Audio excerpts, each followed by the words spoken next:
You speak a lot about the engagement crisis in the book.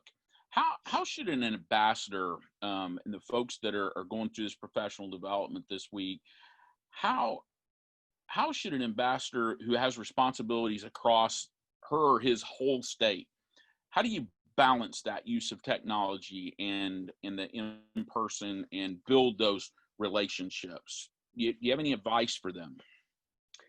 The most important thing is you got to be practical. If you can't meet in person now, you have to do what we were just saying. You have to use video. You got to pick up the phone sometimes. You got to cater to people's needs. You got to over communicate. You have to be human through technology. But then when the workplace, schools, everything starts opening up, then it's, being in person, but also communicating and shifting your behavior based on that new reality. As humans, we adapt to our environment and reality, right? And that creates a new reality. So like a fourth of people who never work remote for the first time in March, ever. And so because they've never done that, they had to figure out how to create their own schedule and manage their time and how to take breaks and lunches. And maybe they have a kid at home and they never had to think about that. And they're taking on new roles of a parent, a wife, a husband, a remote worker. Like it's their life has changed so much and they've had to adapt. So I think everyone can adapt and you find out what works for everyone. And that's why open communication, again, I can't reiterate enough, because it's really about having these open conversations to see what's working, what's not working, sharing best practices, understanding other people's preferences and needs, trying to cater the best you can to those needs so that everyone's in sync, everyone feels like their needs are being met and accounted for. Goes back to empathy, like we were saying before. So I think that what I've learned about virtual learning is that it can work or it can be not as effective, right? It depends on the level of care and thought that you put into it. And then recognizing, especially for people who are younger, it's hard to capture their attention. So think of ways to constantly capture people's attention. I've sat in on a ton of webinars and talks and conversations and podcasts, and it's hard to make it engaging. But if you're able to make it engaging, I think that's the best way to manage this virtually until we're able to meet in person. And engagement is still at a very all-time low. And Gallup hasn't released their latest study, but typically it's about 80% of the global workforce is disengaged or highly disengaged in their job. And so knowing that by not seeing and hearing people and learning from a distance, as you were saying, you have to put that much more energy and care into how you're connecting with other people through video and through visuals to get them stimulated and engaged in what you're doing. But you also have to know that you don't want to keep people on Zoom for 3 hours with 50 people on the line, because not everyone is built to handle that type of environment. For instance, I'm an introvert. If I see a ton of people on the screen, I end up not saying anything. And then what I learned, and what you probably read in the book, is leaders are handling virtual, remote, connectivity in different ways.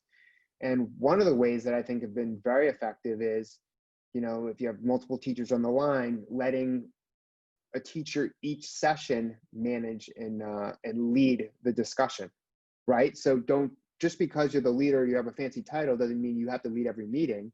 By switching that leadership role around the group, you're empowering each person, and they're going to be more prepared for that meeting. They're going to be more engaged. They're going to feel like people, you as a leader, they care more about you and the team and supporting the team. So don't be afraid to give up some of that power and authority to other people, because what I've noticed is that this distant, being distant from other people, it flattens hierarchies.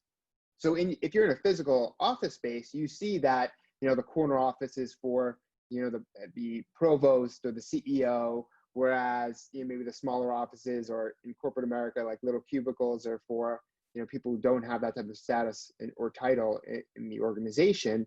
That's gone completely.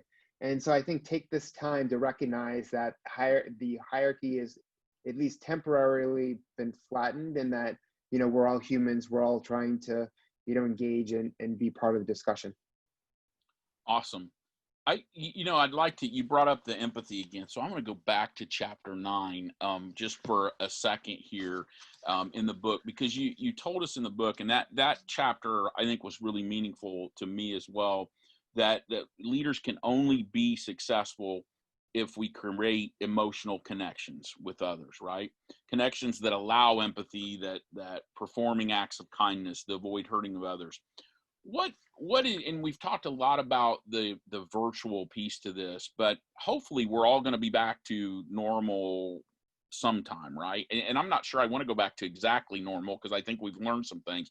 But what advice do you give to our teachers on here about how we go about that? And I know you've done a little bit of that, but could you dig just a little bit deeper in that empathy piece? How do we really make those connections, in your opinion, with what you've seen with your research and those kinds of things? Yeah, well, I mean, what I do is I conduct surveys.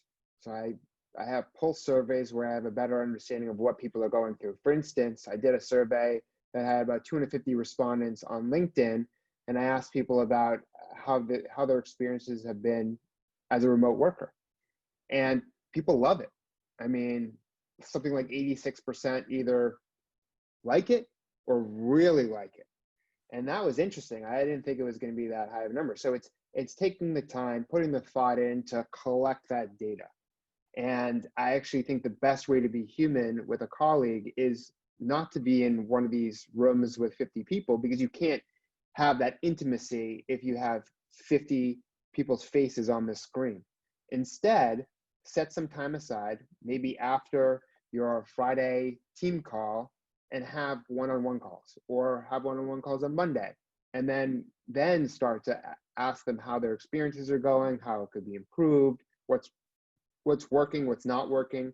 I think the beautiful part about right now in this kind of environment we're in is we're all in this together, A, and then B, we're all trying to learn how to do this better, because it's not like we're working less hard than we did 4 months ago. So we are just trying to figure this all out on our own, but it also helps for this, like we're doing today, sharing the best practices. How do we make this work together?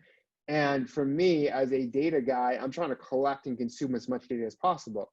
That's why it takes me longer to put out longer form articles, because instead of rushing and getting the scoop on something that just happened, or when things have blown up, to just talk about that, I'm trying to assess everything and come up with a stronger conclusion based on data, based on interviews, based on collecting all that information. And so I think that as a leader, as a teacher, as anyone, it's really about these one-on-one conversations, and then just try and collect as much data. And it doesn't have to be at your school. It doesn't have to be even in this country. See what's working around the world, because virtual learning is pretty universal and global right now. And as we've seen in our country, other countries are handling the pandemic in a different way. And I think our country can learn from them, and they can learn what not to do from us. But I also think with virtual learning too, is see what they're doing, see how they're communicating, and maybe you can draw some inspiration as well. That's awesome. Thank you very much. So if you were starting out as a teacher ambassador today, like our viewers are, how would you become more human and less machine? What's some last advice that you could give to them? Yeah, so if you work like a robot, you'll be replaced by a robot. So it's better to be more human in a world in which, everything seems to be automated by technology, and companies invested way more. Over 40% of companies invested more and accelerated their investments in artificial intelligence and technologies in the past few months. So to be more human is about having these conversations. Conversations turn into new ideas, into creativity, into movements, into better relationships that last longer. You're more likely to leave your organization or your school if you have weaker ties rather than stronger bonds. So the best way to be human is to act human. Is if your dog's barking in the background, that's might be distracting, but it makes you human in another way in which it wouldn't happen if you were working in a physical office space with your coworkers. So being human is about bringing out not just how you teach and what you enjoy learning. It's about who you are, your environment, your family. And so as work and our professional lives and our personal lives become more intertwined, which we've noticed with this remote work revolution, I think that people are realizing that, hey, this is just me. It's you're bringing your human to work because your workplace is your home. And I think that is the wake up call. And I hope that everyone who's listening to this, just about everyone globally, will recognize that being human is a competitive advantage. Awesome. So I've asked you questions. Is there anything that I've not asked you that you think that the group needs to know? I'll give you a chance here for a last word of anything that I've not asked that you would want the group to know. Yeah, I think thoughtfulness is a superpower now. I think being thoughtful about your actions, your behavior, how you communicate, how you teach, being responsive to other people's needs, being empathetic to people's situations. All these things we might take it for granted or not think about, they're actually being put to the forefront now. And what's really fascinating, even with this remote work environment, is we can touch base with everyone where we've recognized globalization and mass connectivity, but people still like their small tribes. And because of all this connectivity, people still default to their small tribes. So find your small tribe of teachers, build the strongest relationships possible, but also at the same time, learn from others outside of your circle. Because I know from my experience, when I reach out to people who don't look like me, who come from a different background, who are in, like I was saying before, maybe an essential worker, maybe someone who is pregnant with 2 kids, it gives me more perspective and then makes you feel more grateful as a result. Awesome. Dan Schawbel, everyone. Hopefully you're understanding why I picked this book and why wanted you to hear from him today. Dan, I really appreciate you spending time with us so that our teachers could get to know you and get to know what the work you do and learn from you. So really excited about that, and I really appreciate you taking time to be with us today for that. Thank you. I really appreciate it.